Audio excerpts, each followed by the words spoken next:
Allô tout le monde, bienvenue sur une autre vidéo de Andréane Medium. Ma chaîne, dans le fond, ce que j'aime faire, c'est informer les gens sur divers sujets en spiritualité. Donc aujourd'hui, on va parler du karma. Hein? C'est quoi le karma? D'où ça vient? En fait, c'est d'origine bouddhiste. Je pense aussi qu'on le voit au niveau hindouisme.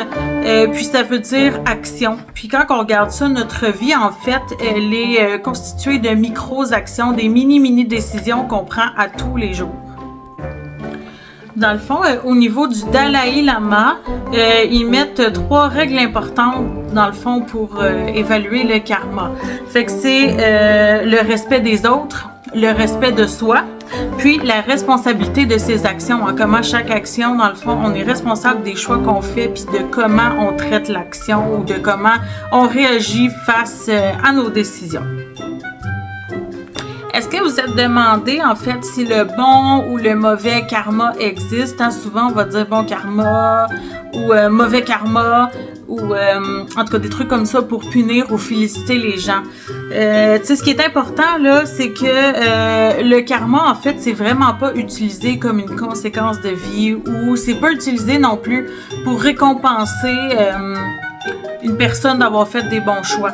Le karma, dans le fond, c'est comme je l'ai dit tantôt, c'est des choix qui sont mis ensemble, bout à un autre, puis qui va donner un résultat.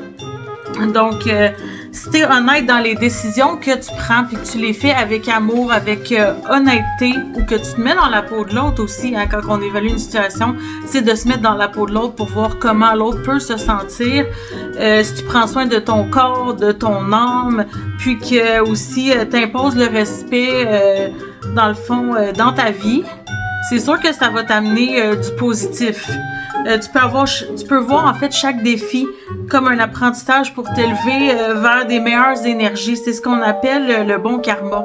Donc une succession au final de plusieurs actions qu'on met une après l'autre puis qui fait le bon karma ou en fait on peut voir ça comme un bon résultat de vie.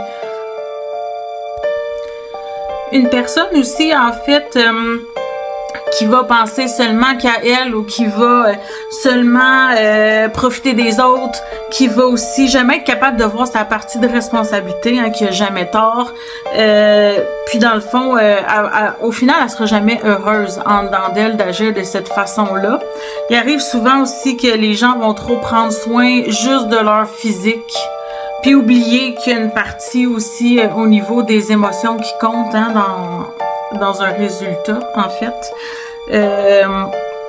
Fait qu'en fait, tout ça devient des conséquences naturelles, que si tu agis d'une bonne façon, que ton calcul de micro-actions que tu fais dans tous les jours de ta vie, que tu l'évalues au meilleur de tes capacités, dans la meilleure façon de faire, ben ça te donne un bon karma, puis le contraire, un mauvais karma. Vraiment, le meilleur exemple que je peux donner pour bien le comprendre, c'est quand tu fais ton jardin, quand tu plantes, je veux dire, des légumes, que tu mets de l'amour, que tu t'en vas tous les jours enlever les mauvaises herbes, t'assurer que tes légumes poussent bien, qu'ils sont en santé, que tu t'informes sur la manière de faire. Ça donne des bons résultats. Il peut y arriver des fois une petite situation, mais en général, ça donne des bons résultats. Puis autrement, quelqu'un qui va juste planter des choses, qui s'informera pas, voir si ça peut être combiné ensemble, qui enlève pas les mauvaises herbes, qui en prend pas soin, ben c'est sûr que c'est évident qu'il pourra pas avoir une autant belle récolte que l'autre à côté qui va avoir mis plus de temps et d'efforts à l'ouvrage.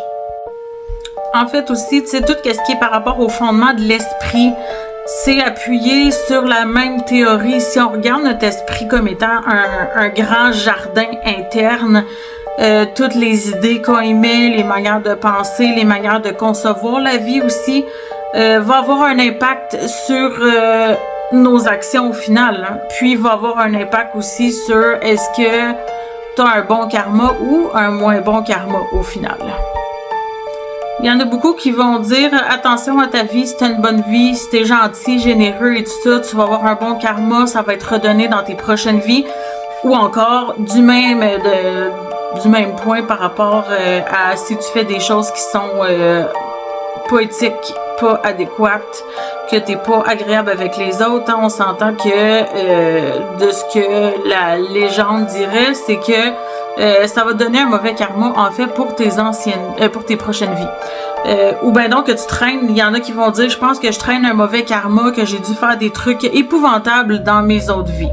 Tu sais, quand on passe au blocage dans des situations internes, dans des situations relationnelles qui sont non réglées à des moments de vie, ou peut-être que l'on a échappé, le karma, hein, il retient tout ça. Nos blocages internes sont malheureusement créés la plupart du temps par nous-mêmes. En fait, tout le temps par nous-mêmes parce que, comme j'ai dit tantôt, tout dépend des micro-actions. Fait que tout c'est une roue hein, qui est enchaînée puis qui continue de rouler tout le temps, soit dans le bon sens ou dans le mauvais sens. Les autres, en fait, sont que le reflet de ce que nous, on est à l'intérieur de nous. Parce que les autres peuvent déclencher des fois des traumas ou des émotions ou des récurrences, en fait, qu'on a dans notre vie, mais c'est parce que ça vient atteindre quelque chose en nous. Fait que c'est pour ça que ça vient les déclencher. Après, dans le fond, quand on transpose la théorie du karma dans toutes les sphères de notre vie, hein, on y découvre que tout a un sens parce que tout est impacté, peu importe ce qu'on fait. La roue, elle tourne dans notre vie humaine de 3e dimension. Elle va tourner aussi de manière spirituelle, hein, dans le fond, autant dans ce qu'on fait dans nos actions maintenant, mais autant qu'est-ce qu'on peut projeter dans notre pensée spirituelle. Hein. Fait que les blocages, ils ont un impact sur notre vie passée et sur nos réincarnations, là, c'est évident. Puis dans le fond, il y a des drames familiaux, des événements de vie qui laissent des traces tellement grands que c'est sûr que la guérison karmique, là, elle prend un certain temps avant de se faire. Fait que c'est sûr que toi, qu'est-ce qui te bloque là, dans ta vie? Déjà de prendre conscience des défis que tu as, puis d'aller chercher de l'aide ou d'avancer ou de défaire ces nœuds-là, ou d'avoir conscience des fois que certains trucs, certaines difficultés de vie, certains patterns se transfèrent de génération en génération. Il y en a beaucoup en consultation là, que je vois ça. Au niveau, tu sais, des générations, au niveau des drames, au niveau, tu sais, de comment certaines personnes peuvent tolérer certaines autres personnes négatives, mais que ça se perdure hein, au travers le temps. Quand tu es conscient de ça, tu peux défaire carrément le pattern pour te libérer toi, mais défaire aussi au niveau des chaînes de tes prochaines générations à venir. Tu sais, pour simplifier tout ça, là, le karma nous aide à prendre conscience de nos mécanismes hein, internes. Il nous indique la manière de réaliser aussi certains accomplissements pour arriver à notre destination et à être fiers de nous. Quand le karma est moins bon, ben alors dans le fond, il faut aller voir qu'est-ce qu'on a planté dans notre jardin à ce moment-là. Tu sais, qu'est-ce qu'on a planté des fois, il y a 6 mois, 1 an, ou qu'est-ce qu'on plante peut-être puis qu'on entretient depuis longtemps. Fait qu'enlever quelques mauvaises herbes, des fois, ça peut aider à voir plus clair à ce niveau-là. Fait que quand je le dis, tu sais, karma, ça veut dire action. Fait que ça répond vraiment de dire que chaque choix dans notre vie est une succession d'actions. Les actions qu'on porte sont vraiment reliées tout simplement à comment on va aborder notre vie. Donc, si tu veux un bon karma, ben regarde dans ton jardin, qu'est-ce que tu plantes?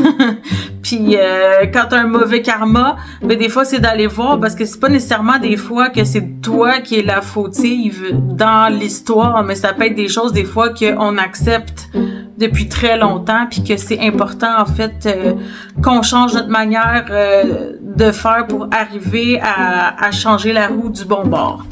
Donc, j'espère que je vous ai expliqué un petit peu mieux comment le karma fonctionne. Donc, sur ce, je vous souhaite une très belle soirée, puis je vous envoie plein de bisous.